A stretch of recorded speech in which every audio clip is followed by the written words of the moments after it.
Okay, the purpose of this hearing is to hear, let me go on to the first thing. The first order of business was to hear a request by the board for voting for chairperson and vice chairman for the 2024 calendar year.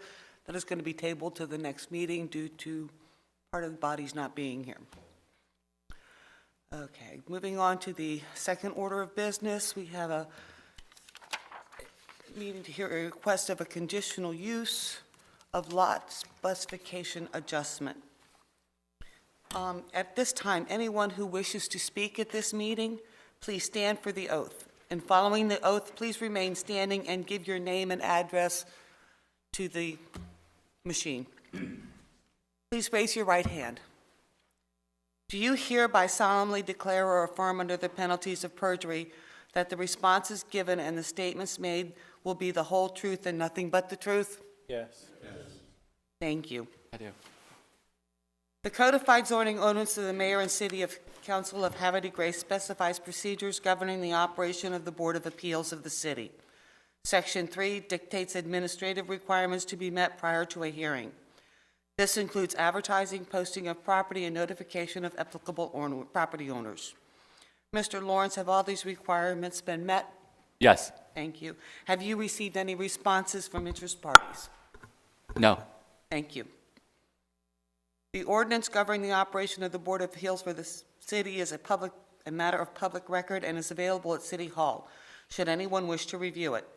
The applicant tonight is requesting a conditional use for a lot specification adjustment.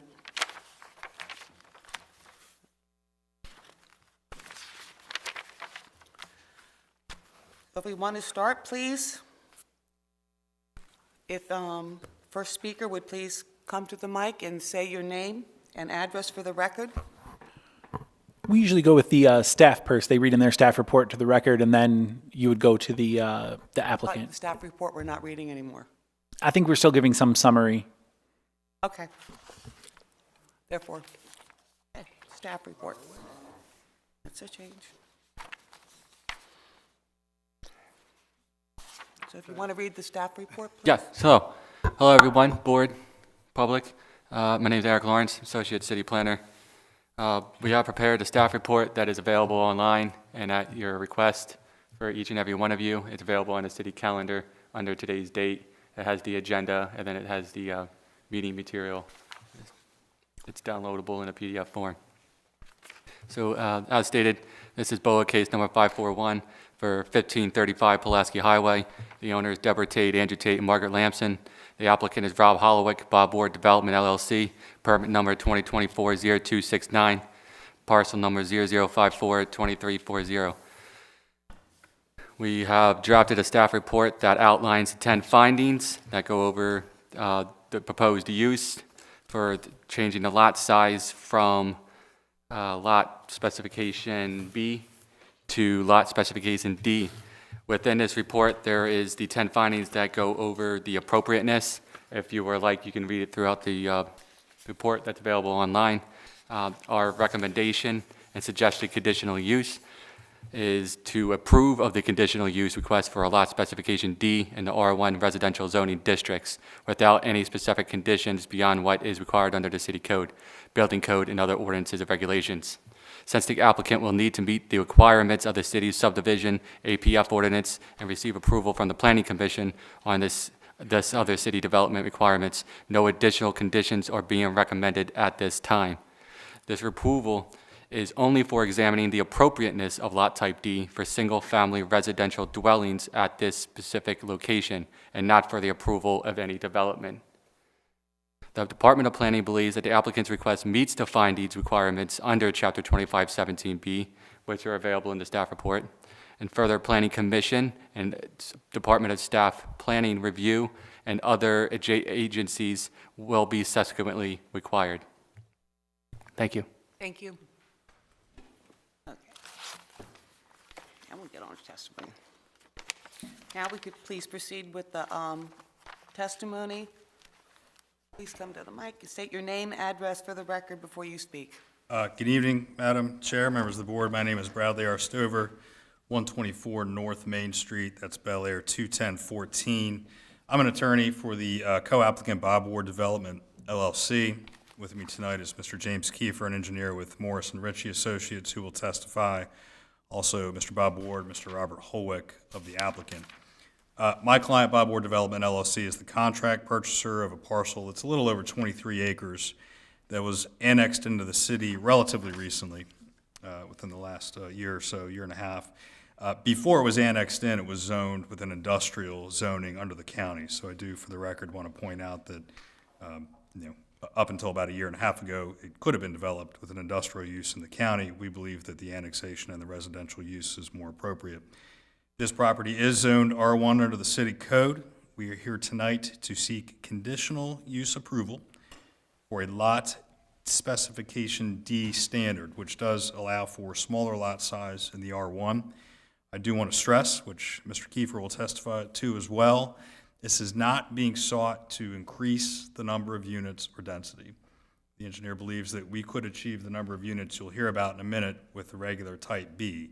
What is being sought are smaller units in order to create more buffering, more green space, preserve some more trees, including some specimen trees that are on the property. So I do want to make that clear.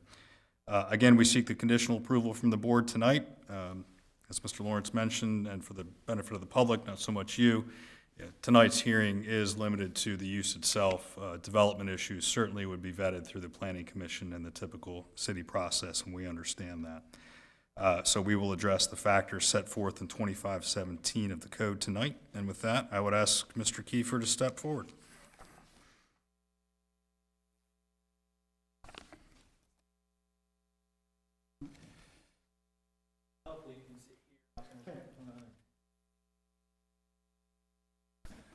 Thank you. I was going to say, might want to tilt that. He knows what he's looking at. I think I know it well enough.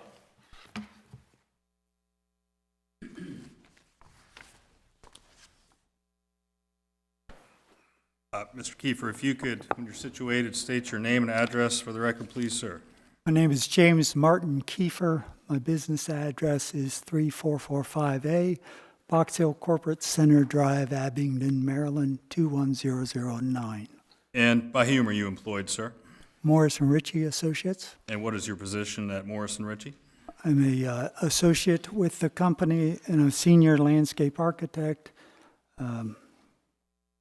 What's your professional background? You just touched on it. I have about 40 years of experience in land planning, landscape architecture, civil engineering, about 24 years of which has been at Morris & Ritchie Associates. And what are your licenses and certifications? I'm a licensed landscape architect in Maryland and Delaware. I'm a U.S. Army Corps of Engineers certified wetland delineator and formerly a professional wetland scientist. And have you been qualified as an expert in zoning capacities before? I have. Where? Hartford, Cecil, Charles, Baltimore counties, and also various jurisdictions. Show you a copy of this document. Is that a true and accurate copy of your CV or resume? Yes. Members of the board, I would offer into evidence as exhibit number 1, Mr. Kiefer's resume. Thank you.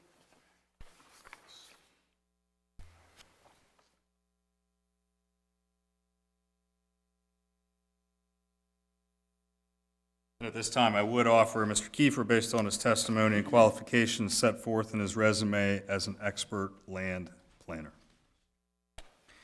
Mr. Kiefer, are you familiar with the property that is the subject of this evening's hearing? Yes. And did MRA, in fact, prepare a plan that was submitted with the application subject to tonight's hearing?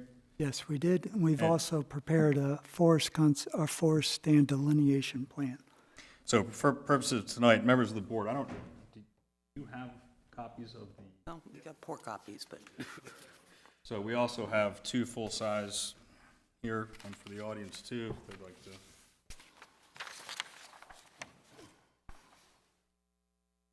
Mr. Kiefer, if I can point you to what's on the board behind you and in front of the members of the Board of Appeals, can you identify that as a plan that your firm prepared for tonight's hearing? Yeah, we prepared the preliminary plan that you're looking at for a pre-application meeting. We also prepared a sketch plan that was submitted with the Board of Appeals package. Okay. For clarification, members of the board, do you have in front of you the preliminary plan or the sketch plan?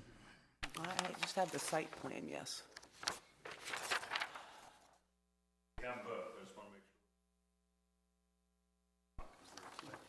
sure. This was the one we got. Attachment 2, 1219. Does that say preliminary plan? Good idea, I don't know. Preliminary plan, okay. Okay. Very good. Yep. Okay, so just to confirm, Mr. Kiefer, the plan entitled preliminary plan was one of the plans that was prepared by Morrison Ritchie for this particular project? Yes. Okay. And that, members of the board, is, I confirm, is what you have in front of you. Mr. Kiefer, can you identify the acreage of this property?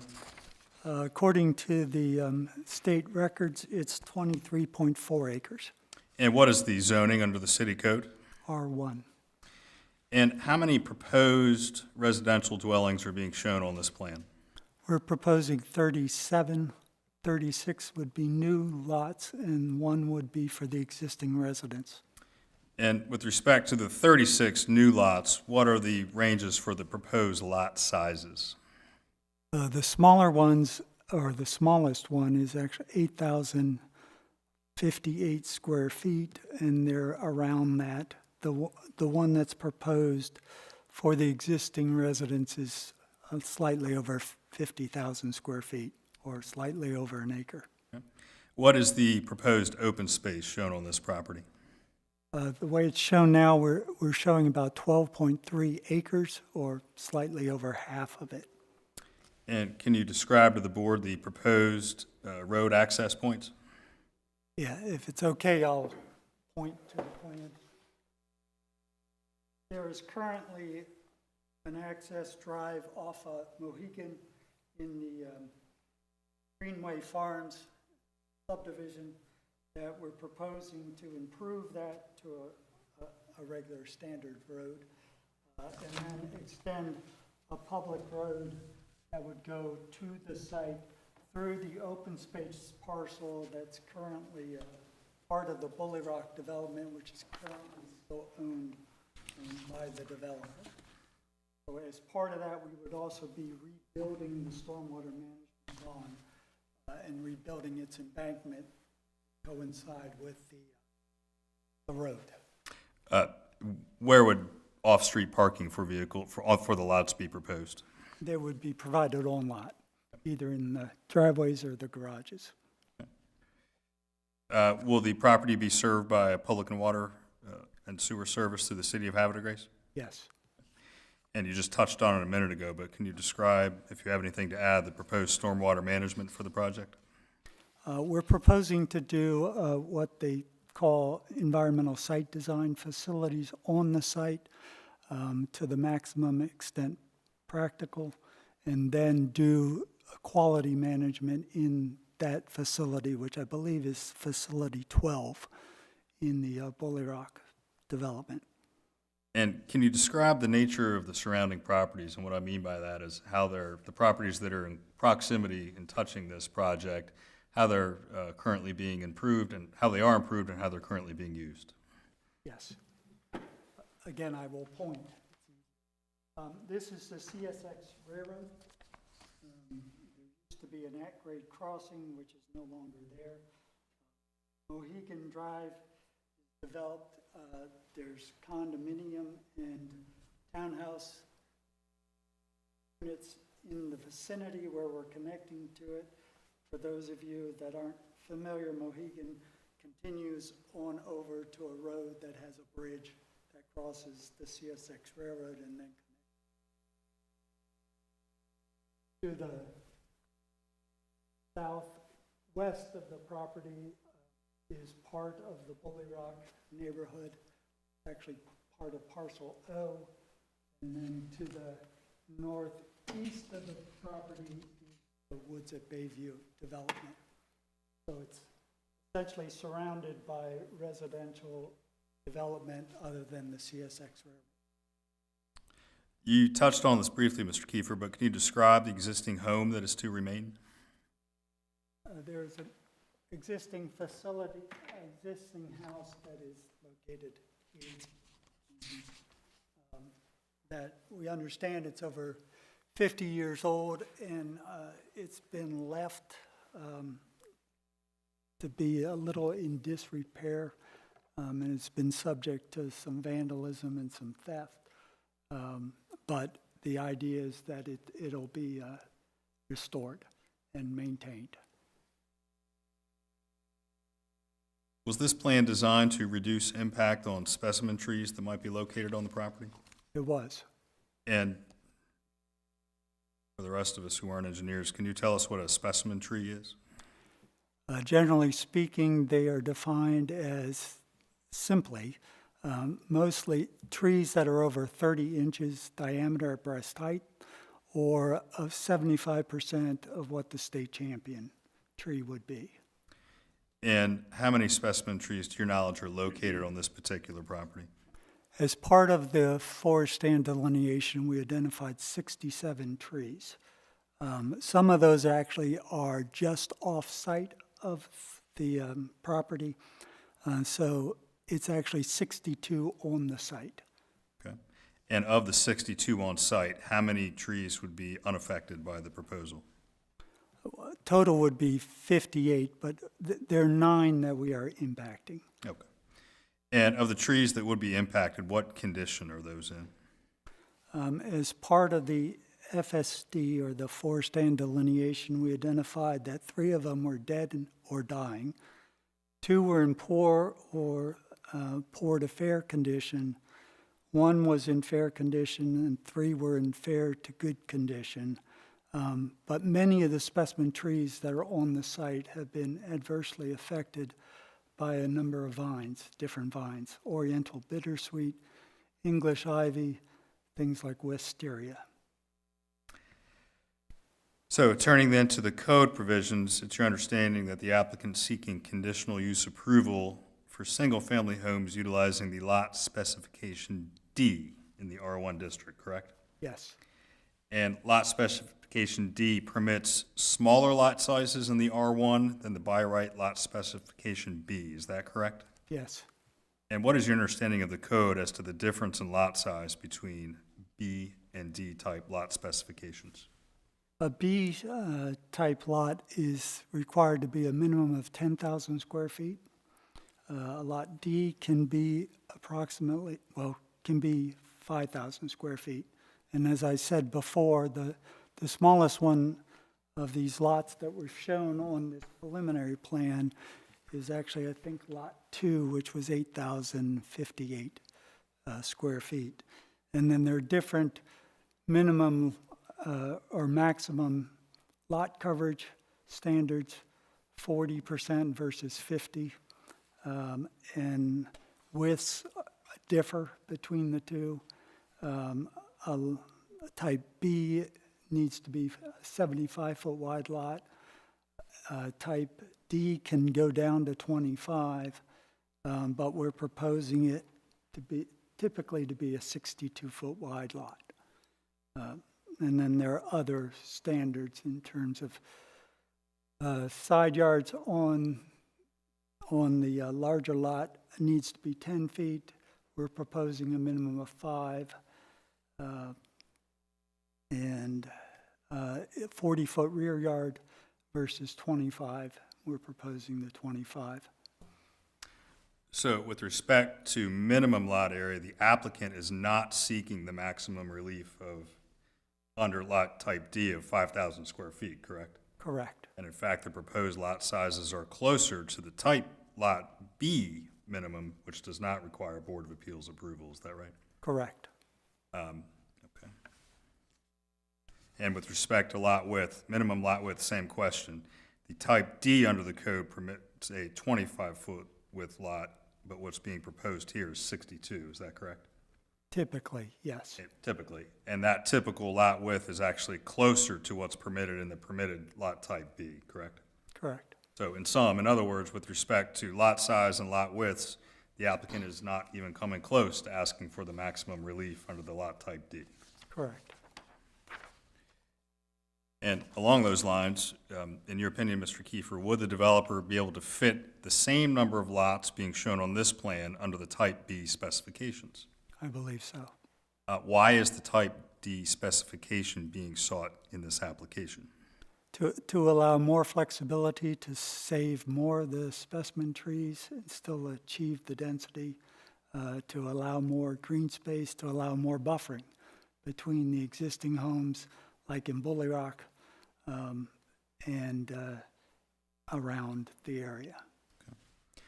So I'll turn then, Mr. Kiefer, to the specific code factors of 2517B. In your opinion as a land planner, Mr. Kiefer, do you believe this proposed single-family use would have an adverse impact on the people residing or working in the immediate area? Not any more than any other residential development. And do you in fact believe that this proposed use is consistent with the residential uses in the surrounding area? Yes. And Mr. Kiefer, in your opinion as a land planner, will the proposed single-family use have a detrimental impact on the orderly growth of the city of Havre de Grace? No, and in fact, both the existing comprehensive plan and the proposed update of it specifically mention this property, the Lamson property, as being slated for a development. And in fact, the existing comprehensive plan envisions 70 lots on it, and the proposed update, according to what I saw online, said that they were anticipating 40 lots. In your opinion, apropos of my comments in the opening, do you believe this use is more appropriate than what could have been permitted under the Harford County industrial zoning? I do. Mr. Kiefer, will the off-street parking requirements under the code be met? Yes. And will traffic conditions be addressed during the Planning Commission review process? They will. Could a traffic study be required at that point? They could be, Will sidewalks be required? most likely. Will the proposed single-family use, in your opinion, Mr. Kiefer, have any impact on the ability of nearby property owners to peacefully enjoy their homes? I don't believe so. And again, is that because it's consistent with the surrounding area? Yes. And again, is this particular use less detrimental or have no impact on the ability to enjoy homes versus if it had been an industrial use under county zoning? Yeah, industrial would probably be less favorable to the surrounding area. Has the applicant, to your knowledge, Mr. Kiefer, prepared architectural renderings of the homes it proposes to build?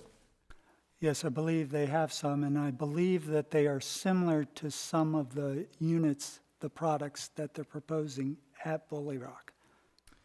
By the way, Madam Chair, for the record, I suppose I would offer the preliminary plan, just for the record, as exhibit number 2. Are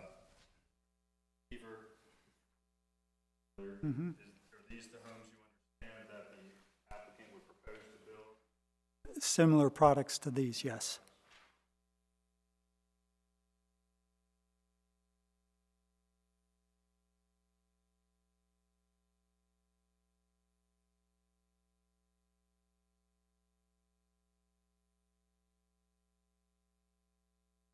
Madam Chair, I would offer that as exhibit number 3. Mr. Kiefer, I think I cut you off a little bit. I apologize. But looking at that applicant's exhibit number 3, can you again describe whether or not you believe it's appropriate or consistent just based on the architecture and similar product in the area?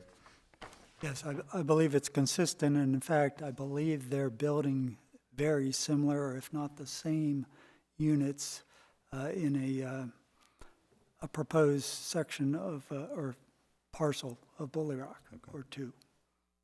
Because these are residential uses, Mr. Kiefer, do you believe that there will be no significant dust, gas, smoke, fumes, vibration, glare, or noise emanated from the use?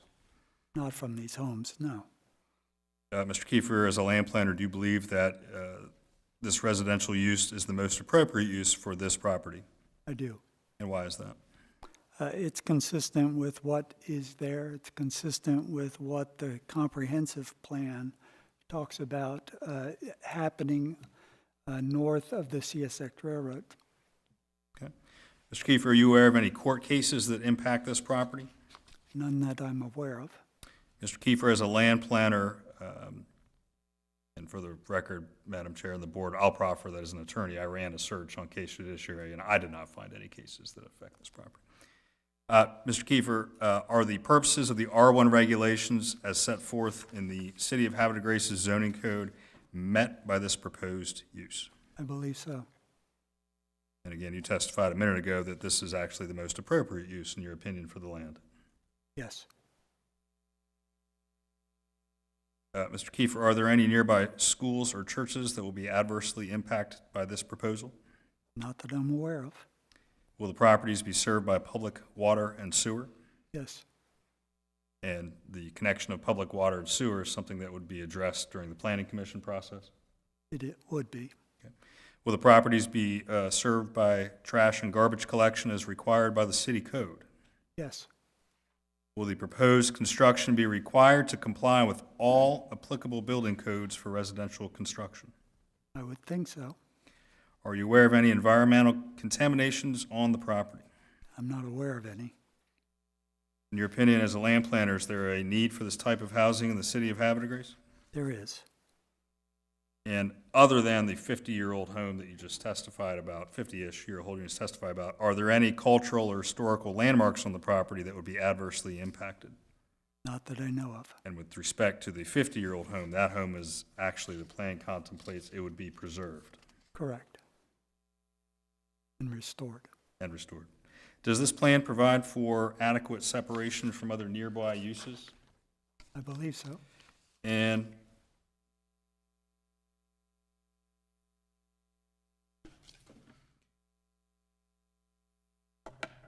has the applicant prepared a rendering showing some proposed, or what the proposed project will look like with buffering? No, we have.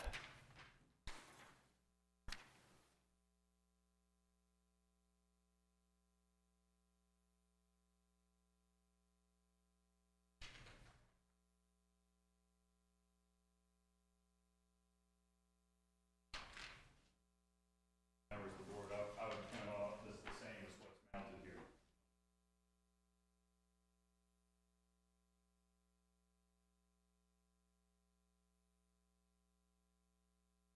Mr. Kiefer, does the drawing in front of you, sort of represent how the project will be buffered by wooded areas from surrounding properties? Yes. Excuse me one second. Is it possible to take me putting here where the people sitting? I don't know, I'm supposed to take a picture of it. Yeah, that's true. They got Why the TV monitors?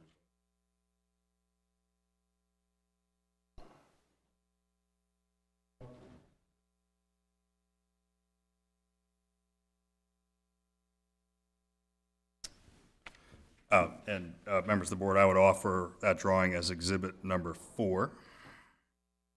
Mr. Kiefer, will the proposed use, in your opinion, as a land planner, have a negative impact on the population of Havre de Grace? I don't believe so. And this will be vetted more thoroughly during the planning commission process, but to your knowledge, are adequate public facilities available to serve the project? We believe so. Will the proposed use have any negative impact on the city of Havre de Grace's transportation systems? Not that I'm aware of. And you've touched on this already briefly, but in your opinion, as a land planner, is the proposed use compatible with nearby development? Yes. And is the proposed use consistent, you touched on this, consistent with the City of Havre de Grace's comprehensive plan? Yes, it is. Overall, Mr. Kiefer, as a land planner, expert land planner, in your opinion, would this use have an adverse impact above and beyond that at which it would have in any other location in the R1 zone? I don't believe so. Have you read the city's Department of Planning staff report? I have. And do you agree with its findings? Yes. And again, just to confirm, assuming if we were to receive approval this evening, there are additional steps, and the next would be going through Planning Commission to discuss development issues. Is that correct? Correct. That would be the applicant's case.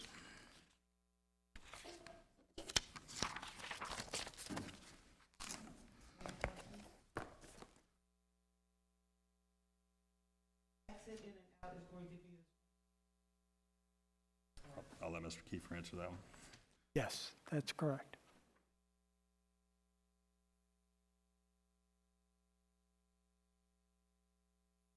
Thank you.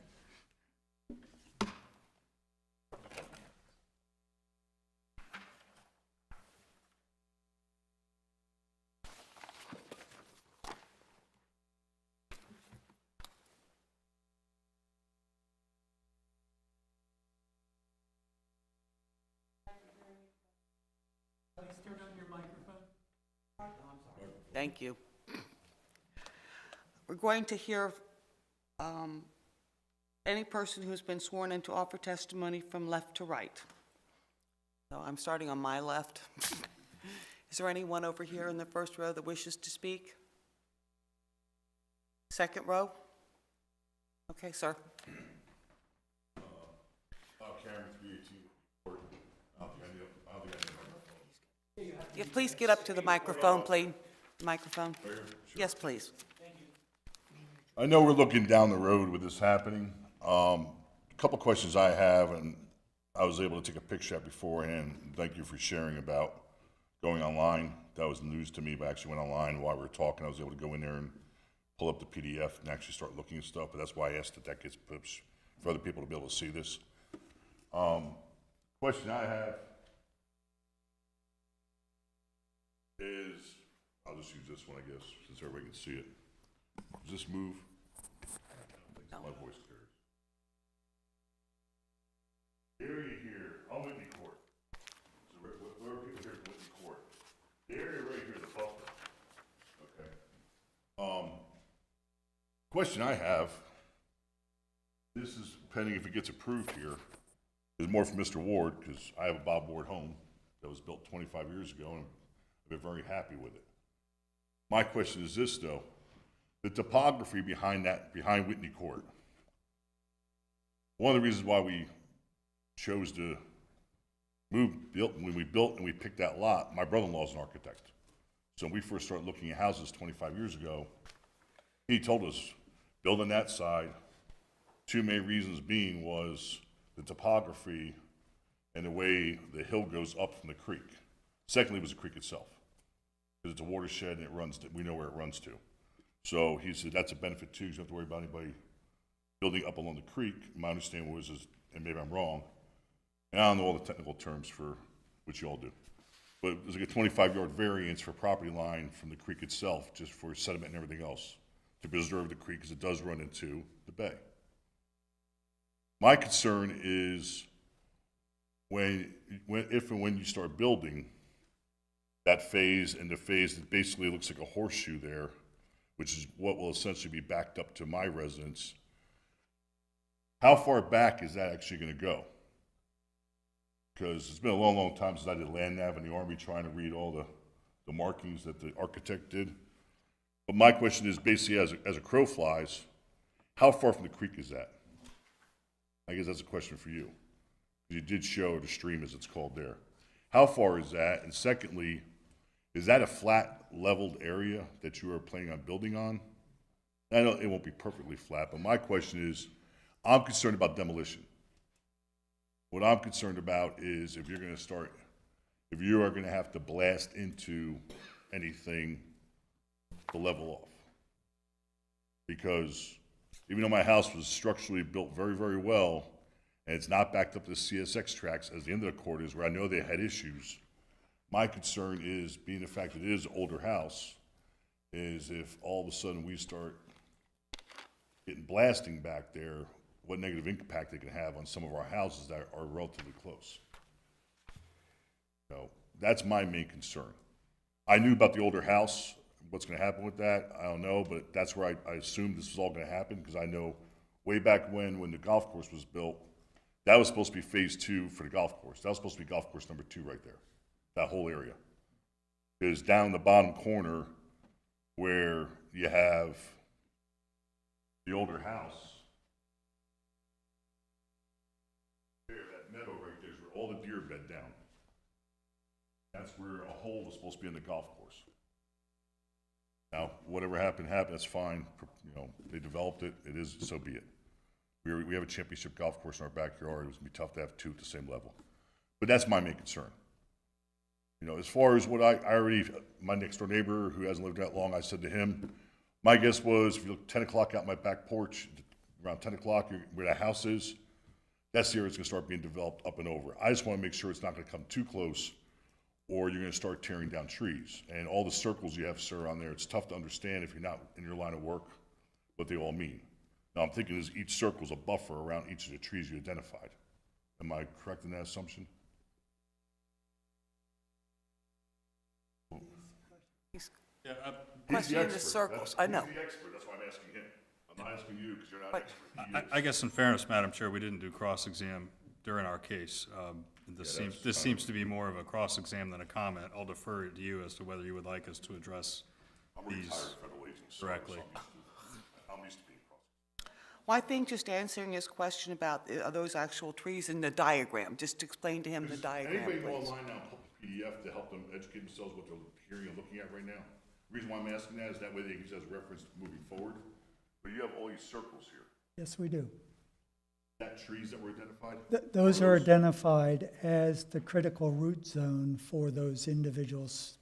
Those are the specimen trees we were talking about. Okay, so that's what I was assuming when I was there listening to you talk. Yes. So all the way through right here, and then obviously the size of the tree dictates the root zone. Depending on what type of tree it is, correct? Correct. Okay, that's what I was wondering. And then you do have and what is the rules on the stream? Because my understanding is it does feed into the bay, correctly? Well, and there is a flood protection setback shown on the stream that's there, which is required by the, there should be one. Well, what is that labeled as, sir? I don't understand that labeling would be. Grayer, the grayer area? Well, The street, it's, along the street. no, it's that line that's labeled This line. FPS is How a, wide, and how it's wide a is that 50 foot off of the banks of the stream in each direction? in each direction. Okay. It's So- probably 33 yards or so. There aren't any lots proposed within the flood protection setback. But most of the other areas, I mean, it's farther than that for most cases. No, I see that. I see like it's actually over here more, towards, I guess Dark Star's up here. But then you come around, when you come around the bend, it kind of spreads out even further over here, which we all know, this is all developed already. Right. That just got done behind Willow, Lockhart, Whitney, or, Baby, I'm sorry, Tyrell. That's my main concern is here, so that's why I was asking the question. Can I just clarify one statement that was made? The Lamson property was never part of the Bully Rock. Either what they built was the south course, the north course was like up where the meadows are. Where O was supposed to be part of the Resort and Conference Center east course. So Lamson was never part of the development of the That's why Bully I'm Rock. here, to correct this stuff. That's all I have, thank you. Thank you, sir. Thank you. Anybody in the third row? Fourth row?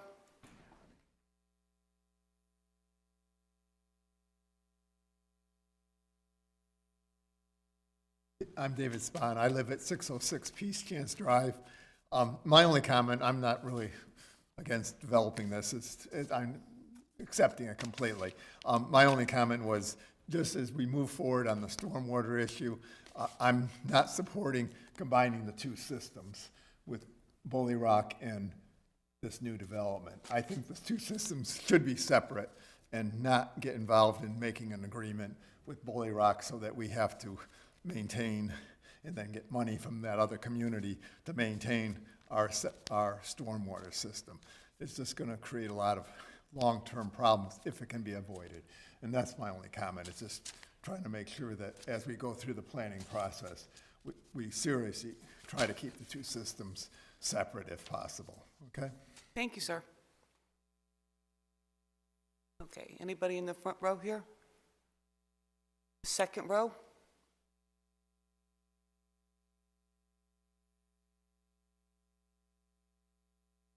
Hello, my name is Michael Walker. I live at 644 Peace Chance Drive. And I just want to comment on the road that's going into the Lamson property now. So when we first moved in, to Bully Rock, we were sold on the property and everything with the trees in the back, and we understood that there was going to be that access road there. When we came across the documents on annexing the Lamson property into the city of Havre de Grace, we did see the initial was going to be the road was going to be paved behind our property. Well, now this design's totally different, and I just want to go on record saying I am happy with where the road is, as close as it can get to the railroad tracks, because if it wasn't, it would obviously detriment the property of Peace Chance Drive, cause a lot of noise, and where the road is, in a perfect world, it wouldn't be there, but we know it's got to be developed, so I want to say I am happy with the road right there. Thank you, sir. Anybody in the next row? Yes, sir.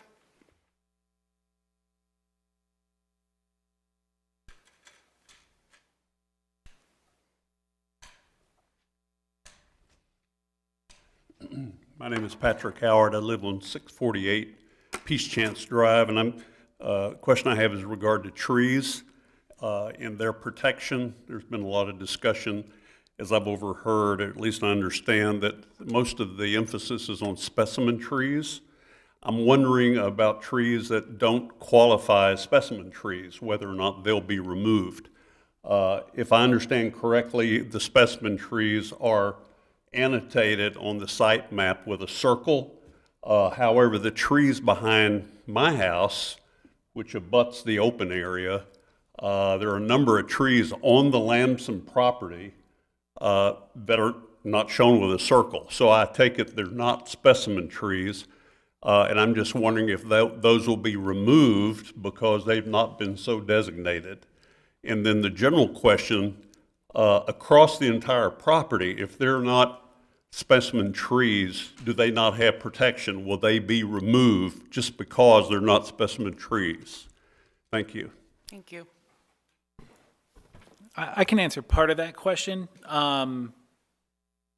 So I guess there's two different sets of laws when we're talking about tree removal. So there's the state forest conservation law that we adopt locally, and that is the one that discusses champion trees and specimen trees.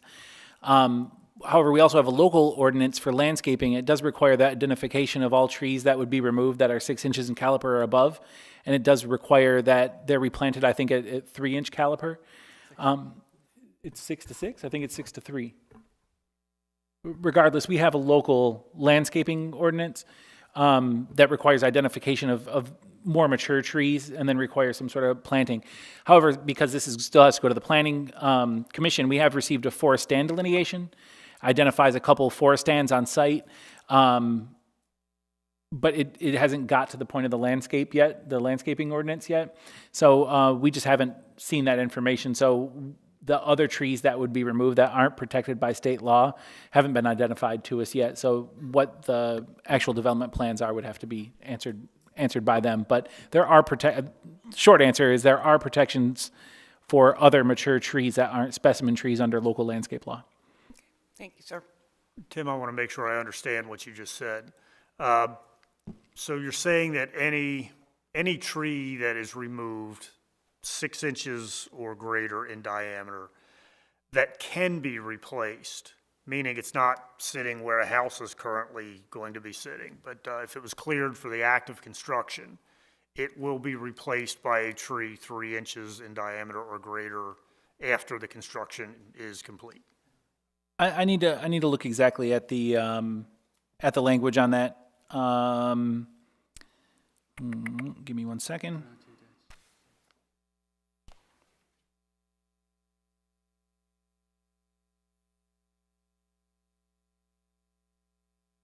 Sorry, give me just 1 second. Well, sir, will this be addressed in the planning process? This will be required to be submitted as part of the landscape plans that go to the Planning Commission for subdivision approval. Okay. Does anybody else want to speak? Yes, please.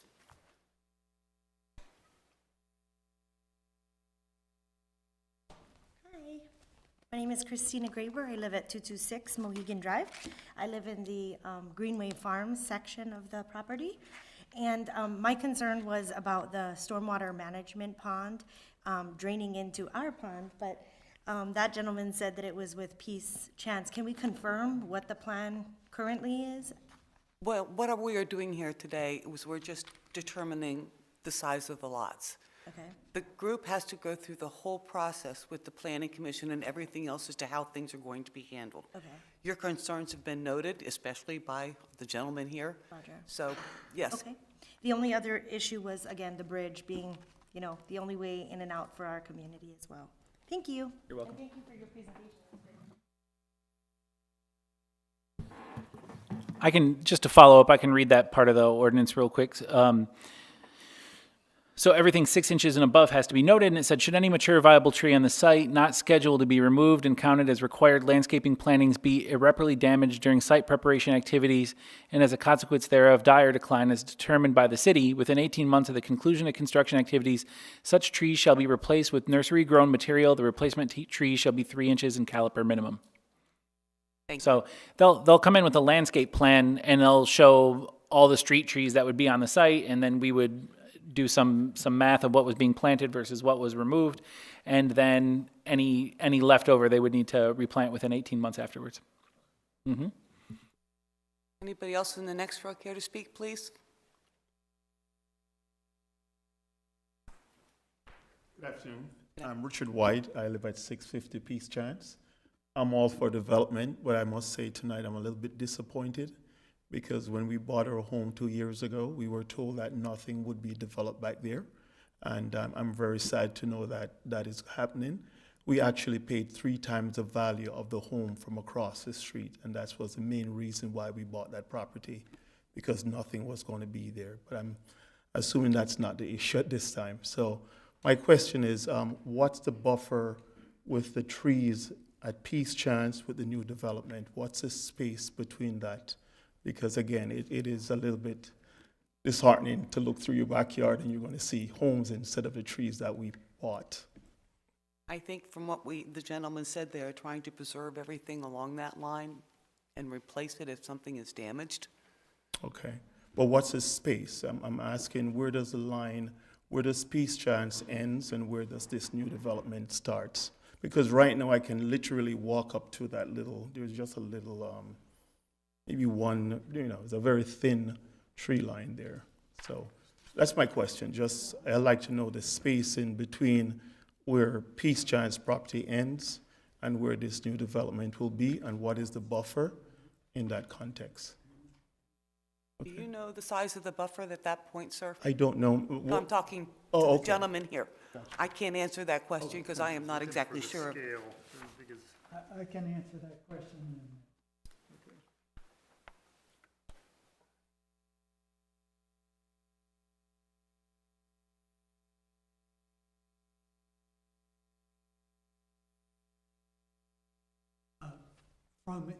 From the properties that parallel to the Lamson lot line, there's a 15-foot, I think it's a drainage and utility easement that exists now. So you've got 15 feet to the property, and then where we were showing the backs of our proposed lots is another 60 feet, 75 feet from the back lot lines to where the lot line would be. My follow-up question would be, we bought a gated community. So is this community going to be gated, or can folks move from one community to the next even with this buffer? So that's my other part. So is this community that is being built a gated community?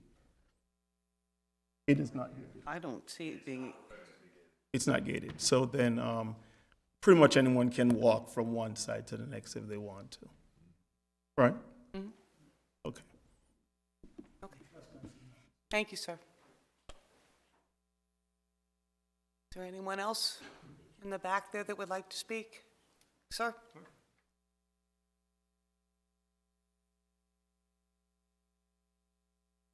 Hi, I'm Mike Pachado. I'm at 528 Dark Star Circle. One of my concerns is we had a meeting at Bully Rock, And Ms. Ward, they did a nice presentation on showing how they were going to do their construction. My concern was them using the access road that is on Bully Rock's property, which I know it's for an access for emergency use only, but they're planning on using that for, I don't know what the time period is, 6 months, 9 months, whatever it takes them to build the road for their new community. I feel like we have enough construction going on in our community now. I don't see why we wouldn't need to have another community's construction traffic coming through our community. Thank you, sir. Is there anybody else that would like to speak?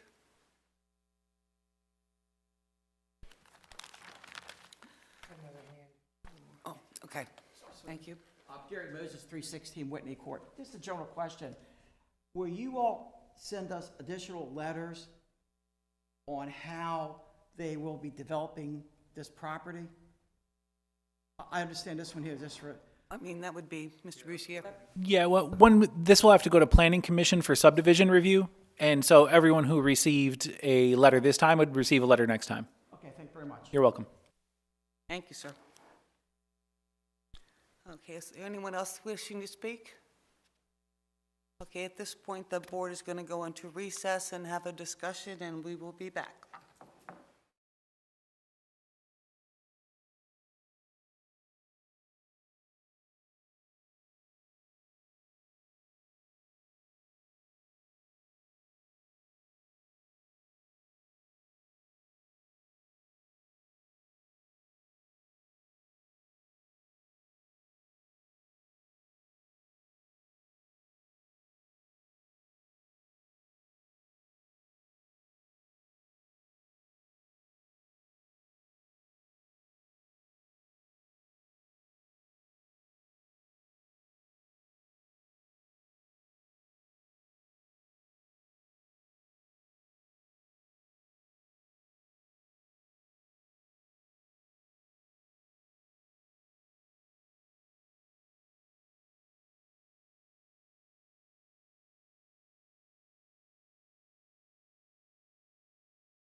board is coming back into session, please.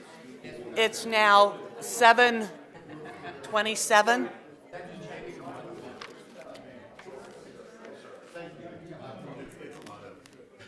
All right. Can I have a motion, please? A motion that we accept the conditional use plan as recommended by the staff report with the condition that if the lot numbers would increase above the number that was stated at 37, that it would be required to come back through for a separate conditional use approval for any additional lots. I'll second that motion. All those in favor? Aye? Aye. Aye. Any opposed? Okay. Thank you. Your conditional use has been approved. Thank you. Board is now recessed.